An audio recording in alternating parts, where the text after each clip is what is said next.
Time to deliver. MarkRogersTV, the voice of college football, breaking down all the schedules in the Power 5 and, of course, giving our record projection. But we also expect you to leave us your record for these teams down in the comments section below. Like, comment, share the videos out on social media, and subscribe right here for the hardcore college football fan. You, right here at MarkRogersTV, the voice of college football. We have run through the Big Ten. We have made our way through about half of the SEC Western Division. Check out the videos on Alabama, LSU, and Auburn, Texas A&M, and Jimbo Fisher.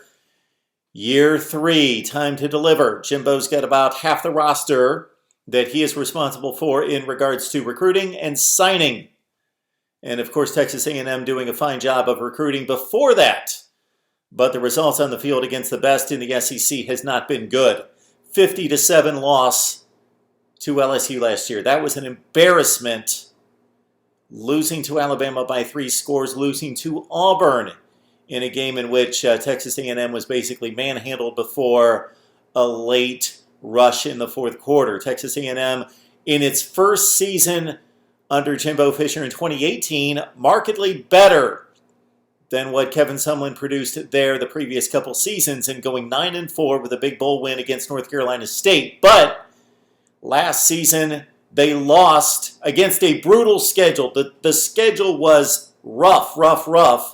Of course, had to deal with the SEC Western Division, had to deal with Georgia, and also, of course, their game against South Carolina. They always play the Gamecocks, one of those cross-division rivalries that make absolutely no sense and should be taken off the schedule. They make no sense. Not everybody has to have a cross-division rivalry in the ACC and the SEC. It's stupid.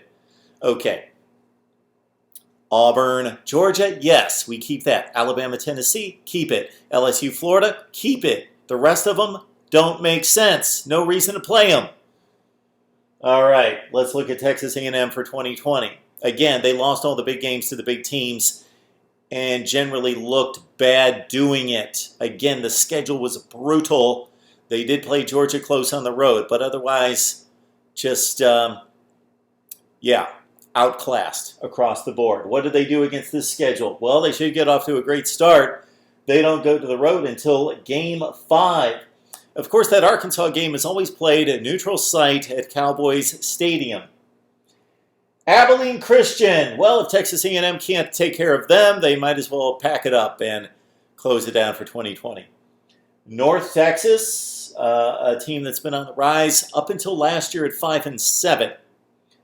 Colorado, interesting game right there, but at home against the Buffs and a new coach in Boulder. So Texas A&M should be a heavy favorite against the Buffs as well. Arkansas again, so 4-0 should be no question right there. At Mississippi State has typically been a difficult contest for Texas A&M on the road in Starkville. That's our first toss-up game. When we say toss-up, that's not a classic 50-50 toss-up. That just means either side, both sides, have a legitimate chance of winning. Fresno State, an interesting matchup coming off Mississippi State and then looking ahead to Auburn. For those of you who love the trap game designation, this would be it right here between Mississippi State and Auburn at home against Fresno State. The Bulldogs really good 2 years ago in losing only one game as one of the top teams in the Power 5 or in the Group of 5. Last year they fell off. At Auburn, again, Texas A&M losing that game the last 2 years against the Tigers. At South Carolina, not necessarily a give-me, even though the Gamecocks are coming off a difficult 4-8 season. On the road in the SEC is always difficult, and South Carolina is talented. But this is the stretch in which Texas A&M needs to win games, obviously stack up those wins. If they can defeat Mississippi State and Auburn on the road, Texas A&M may find themselves in the top 5 to 10 in the nation going down the stretch, because they should win against South Carolina, Ole Miss, and Vanderbilt. Vanderbilt being the crossover game this season. So a light touch for the Aggies after 2019, in which they had to face Clemson and Georgia, and also had that game against Florida, right? Was that not the other cross? Of course, South Carolina and Georgia. South Carolina and Georgia in the SEC Eastern Division. So replace Clemson with Colorado.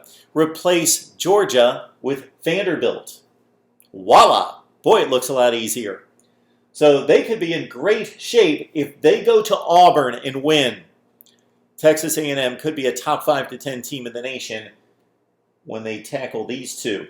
So Auburn has to deal with LSU and Alabama the final 2 weeks of the season. Same thing for the Aggies. In reverse order, Alabama and LSU the final 2 weeks of the season for the Texas A&M Aggies on the road in Tuscaloosa. They've got LSU at home.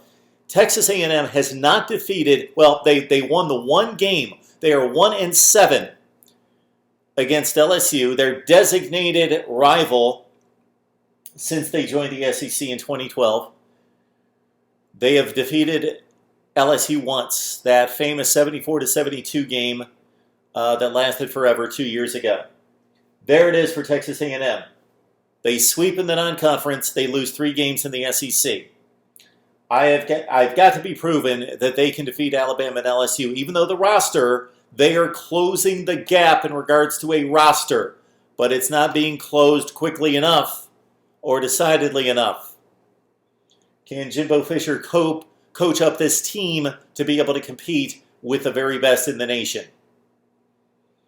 They have those 2 tests that are monumental. They've got Auburn, who's right on their same plane or a little bit better.